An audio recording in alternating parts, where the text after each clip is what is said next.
said that if the Supreme Court said someone needed to be returned, that you would abide by that. You said that on Air Force One just a few days ago. And they said that it must be facilitated.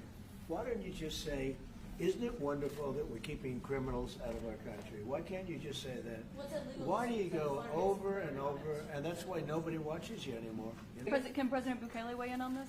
Do you plan to return him? Well, I'm supposed to suggesting that I smuggle a terrorist into the United States, right? An order that was valid, which meant that under our law, he's not even allowed to be present in the United States.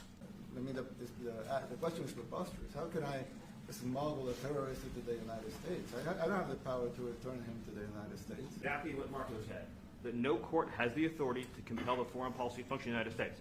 We won a case 9-0, and people like CNN are portraying it as a loss, as usual, because they want foreign terrorists in the country who kidnap women and children. But President Trump, his policy is foreign terrorists that are here illegally get expelled from the country, which, by the way, is a 90-10 issue.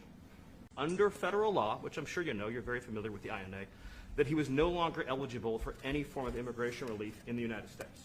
So he had a deportation here. That issue was raised to the Supreme Court, and the Supreme Court said the district court order was unlawful, and its main components were reversed 9-0 unanimously.